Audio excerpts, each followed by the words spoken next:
Have you ever had a dream that made no sense? A person you haven't thought about in years? A fear you've never said out loud? Yet, all night, your mind wouldn't let go. You didn't choose that dream. You didn't overthink it. That was your subconscious mind, quietly reminding you it's in control, even when you think you are. And it's not just dreams. It's the tightness in your stomach before an exam, even when you know the answers. The way you reach for your phone without thinking, then look up and realize 30 minutes are gone. The way you expect something to go wrong at work, and suddenly a simple question makes your voice shake.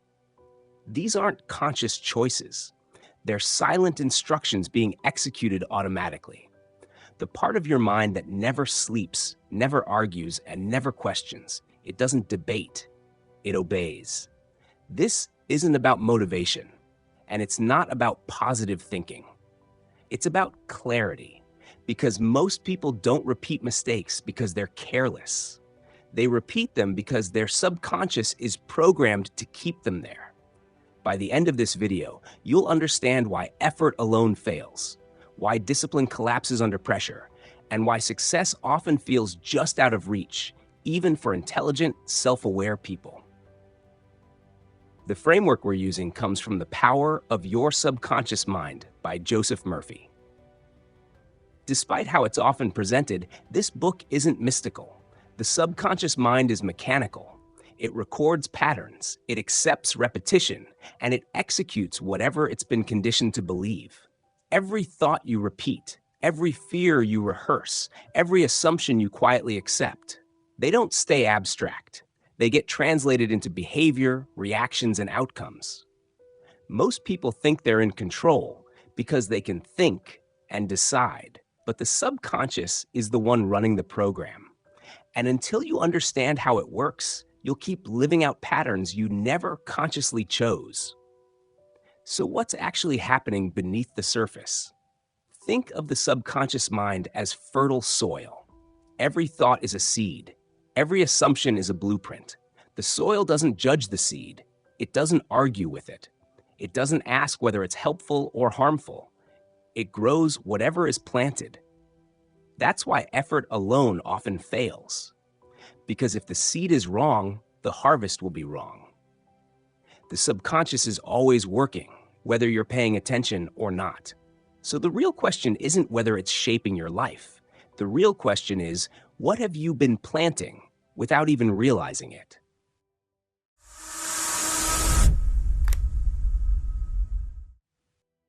Idea 1, the two systems running you. Here's the mistake almost everyone makes. They assume the mind is a single system, one unit that thinks, decides, and acts. It isn't. You operate with two systems, and they play very different roles. The first is the conscious mind, the part listening right now. It analyzes, plans, compares options, and sets intentions. It's precise, but limited. The second is the subconscious mind. This is where habits live, emotional reactions, automatic expectations, the inner tone that shows up under pressure. It doesn't reason. It doesn't debate. It doesn't care what should be true. It only executes what it has accepted as normal. Here's the distinction that matters. The conscious mind chooses goals. The subconscious mind chooses behavior. That's why you can decide to change and still default when it counts. You can want confidence, but expect rejection. And when those two conflict, the subconscious always wins. Not because it's smarter, because it's faster. Why willpower fails? You've seen this pattern. You decide to stay calm. Your body reacts first. You plan to speak up, hesitation takes over. You promise to stop a habit and find yourself doing it again. That isn't weakness. It's automation. The subconscious controls breathing, posture, tone of voice, patterns you couldn't consciously manage even if you tried. It applies the same automatic logic to decisions. If stress has been learned as danger, it pulls you back. If success has been linked to loss or exposure, it slows you down. Not maliciously, mechanically. The mental map. Think of it this way. Your conscious mind is the architect. It designs better outcomes. Your subconscious mind is the construction crew. The crew doesn't question the plan. It just builds, every day from what it already has. Most people keep redesigning the plan while the crew keeps building the old one. That's why insight fades. Understanding doesn't rewrite instructions. The rule that runs everything. The subconscious learns in one way: repetition paired with emotion, not logic, not effort. What you repeatedly feel to be true becomes normal. And once it's normal, it becomes automatic. The subconscious doesn't create your future. It enforces your past. If effort and intelligence were enough, you wouldn't be fighting the same internal battles. The problem isn't knowledge. It's that the part of you that acts was never trained to agree. So now the question sharpens. If the subconscious doesn't respond to logic, what does it respond to? Because once you understand that, control stops being a struggle. Idea 2. Emotion is the language of the subconscious. Here's the shift most people never make. They think the subconscious responds to words. It doesn't. You can repeat a sentence 1,000 times and change nothing, because the subconscious doesn't understand language the way you do. It understands emotion. Emotion is the signal that tells the system, this matters. Remember this. That's why a single embarrassing moment can shape behavior for years, while dozens of logical reminders disappear. The subconscious doesn't record what you say. It records what you feel while saying it. Why affirmations fail. This is where people get confused. They repeat phrases like, I am confident, I am successful, and then feel frustrated when nothing changes. Not because affirmations are useless, but because empty repetition carries no emotional weight. If the feeling underneath the words is doubt, tension, or force, that's the real instruction being delivered. The subconscious ignores the sentence and absorbs the feeling, and then it reproduces that. How the subconscious decides what's real. Here's the rule the book keeps returning to. What you repeatedly feel to be true becomes normal. Once something is normal, it stops being questioned. Once it stops being questioned, it starts running automatically. That's how belief turns into behavior, not magically, mechanically. Think about the last time you expected something to go wrong. Nothing had happened yet. No proof, no confirmation. But your body reacted anyway. Your posture shifted, your tone changed, your decisions narrowed, and slowly the situation moved in the direction you feared. Not because you attracted it, but because your behavior adjusted to match the expectation. The subconscious didn't predict the outcome, it prepared for it. The subconscious doesn't need strong emotions. It responds just as powerfully to repeated low-grade ones. Quiet doubt, mild anxiety, subtle resignation. The thoughts you don't challenge are the ones that get installed. And once installed, they stop feeling like beliefs. They feel like reality. So now the mechanics are clear. If emotion is the language and repetition is the delivery system, then the next question matters more than all the rest. How does the subconscious get trained? Without force, struggle, or constant self-control? Because this is where imagination, visualization, and mental rehearsal actually fit, and why most people misunderstand them. Idea 3. Imagination trains your behavior. Most people think imagination is harmless. Just thoughts, daydreams, worries that don't count because they're not real. But your subconscious doesn't make that distinction. To it, imagined experience and real experience feel the same. That's why remembering an old mistake can still make your stomach tighten, and why imagining a future problem creates stress right now. Your body reacts before anything actually happens. Think about an upcoming situation, a meeting, an interview, a difficult conversation. Nothing has happened yet, but you replay it in your head. You imagine saying the wrong thing. You picture awkward silence. You see yourself freezing. And without realizing it, your body starts preparing. Your shoulders tense, your breathing changes, your confidence drops. You haven't failed, but you've already rehearsed failure. When the moment finally arrives, your behavior follows the rehearsal. Not because you wanted it to, because that's what felt familiar. What's actually happening? Your subconscious learns through experience, not explanation, and imagination creates experience. What you repeatedly imagine with feeling gets accepted as something that already happened, or something that's likely to happen again. One idea from the book keeps showing up in different forms. Whatever the mind repeatedly imagines and emotionally accepts becomes a pattern of action, not magically, automatically. That's why fear grows without effort, and why confidence doesn't. This isn't about thinking positive, it's about training. Your imagination is always running, even when you're not paying attention, and it's constantly rehearsing something. Hesitation, avoidance, or control. The question isn't whether imagination shapes behavior. It already does. The real question is, what has your imagination been training you for without you noticing? Because once you see that, you're no longer fighting yourself blindly. Idea 4. Repetition installs identity. Here's where you get stuck. You assume change comes from intensity, a strong decision, a burst of discipline, one moment where you finally lock in. But intensity isn't what rewires you. Your subconscious doesn't respond to pressure. It responds to repetition. Not repetition of actions, repetition of what you quietly agree is true about you. The mistake you keep making. You try to act differently while still seeing yourself the same way. You tell yourself, I need to be more confident. I need more discipline. I need to stop overthinking. But underneath that effort is a familiar assumption. This isn't who I am. And the subconscious always protects what feels familiar. That's why effort works briefly and then fades. What's actually running the system?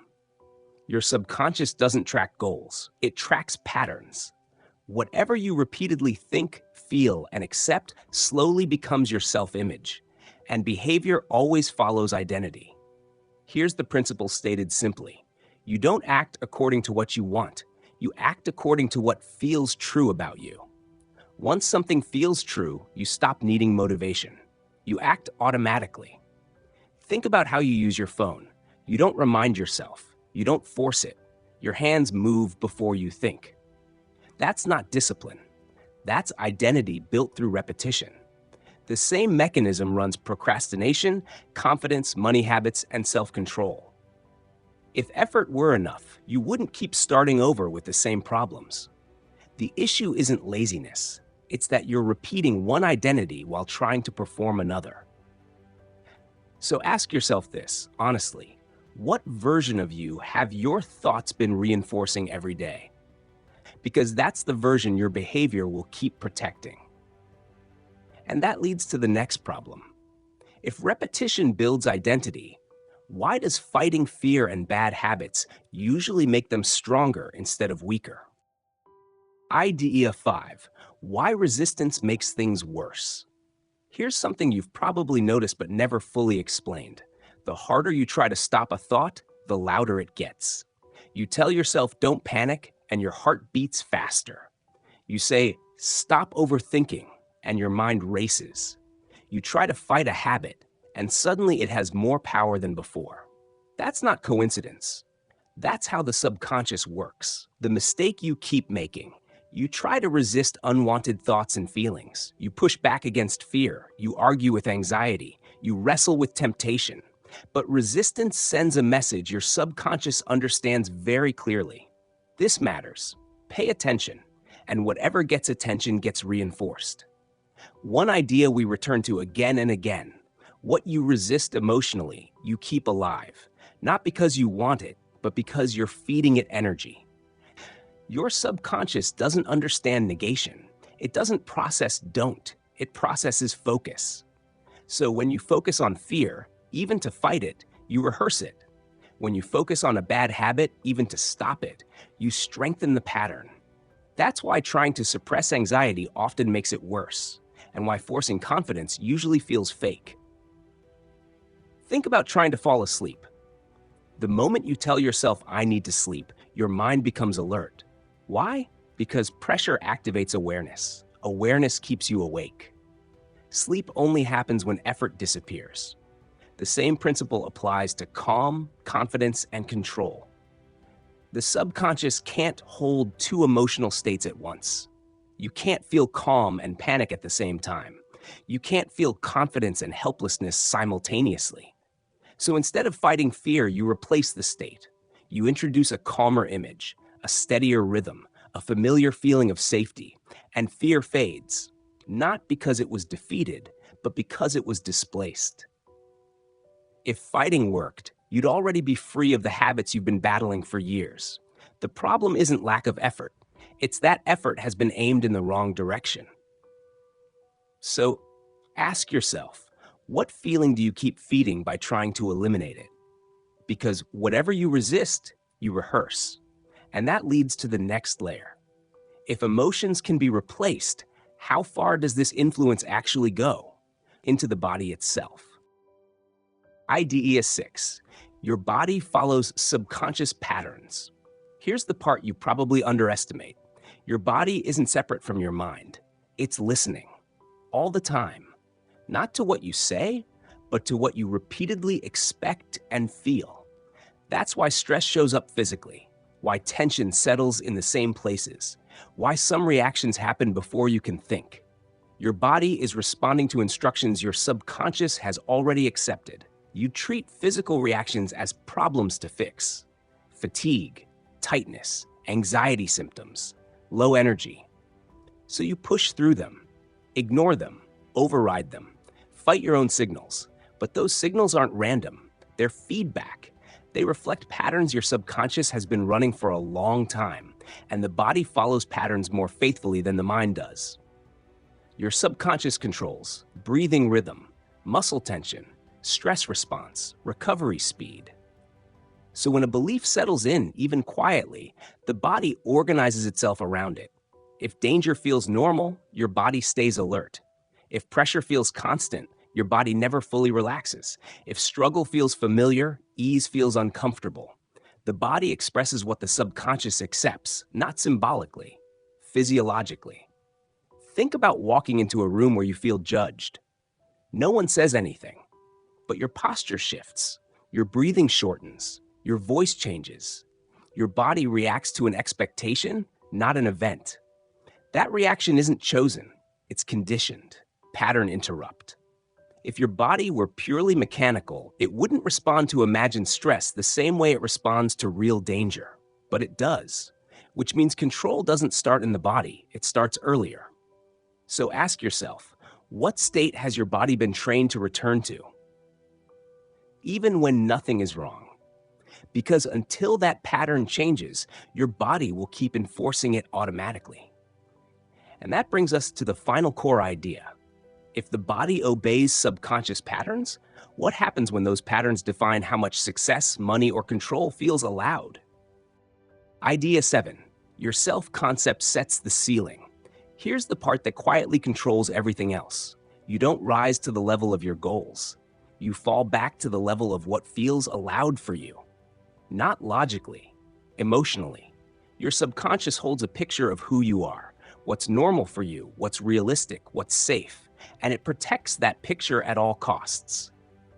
You assume limits come from the outside, money, opportunities, other people, bad timing. But the real limit is internal. The moment something feels too much, too visible, too successful, too different from who you believe you are, the subconscious steps in. Not to punish you, to restore familiarity. Your subconscious isn't chasing success, it's maintaining identity. So if being unnoticed feels normal, visibility feels dangerous. If struggle feels familiar, ease feels suspicious. If earning a certain amount feels like you, going beyond it creates tension. And tension triggers self-correction, missed chances, hesitation, self-sabotage disguised as logic. You will always drift back to what feels like you, not because you lack ability, but because your system is enforcing consistency. Think about a time things started going well. More responsibility, more attention, more opportunity. And suddenly you felt off, restless, distracted, uneasy for no clear reason. Nothing was wrong, but something felt unfamiliar. So behavior changed. That wasn't bad luck. That was identity pulling you back. If success alone were enough, You wouldn't see capable people stall at the same level for years. The ceiling isn't talent, it's comfort. Ask yourself, what level of success, control, or ease feels normal for you right now?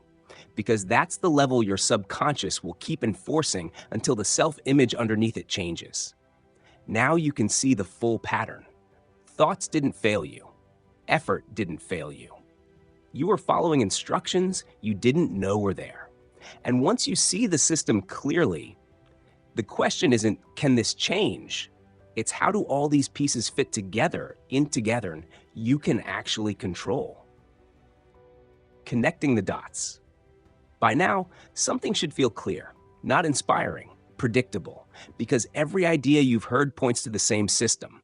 Not different problems, not different techniques. One loop, running quietly in the background. The pattern, it always unfolds the same way. 1. An emotional expectation forms. 2. It gets rehearsed internally. 3. Repetition turns it into identity. 4. Identity drives automatic behavior.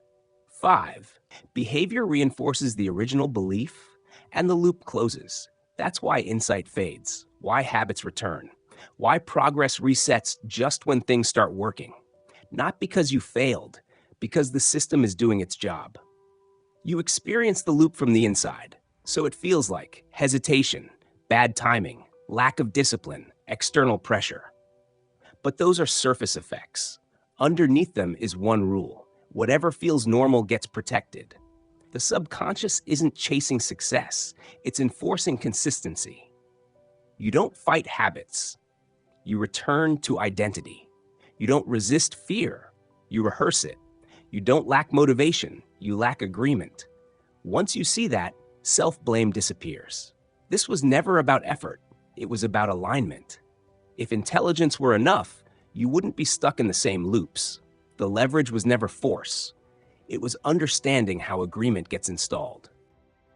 Listening is good, but action is better. As we wrap up, here are the 3 most actionable ideas. 1. Don't fight the thought. Change the state. Arguing with your mind keeps the problem alive. Shift the state instead. Slower breath, steadier posture, calmer image. Your subconscious follows feeling, not debate. 2. Rehearse calm before pressure. If you don't rehearse calm, you rehearse stress. Before anything important, picture yourself steady and the moment ending normally. Familiar beats confident. Take 3. Repeat one believable identity line.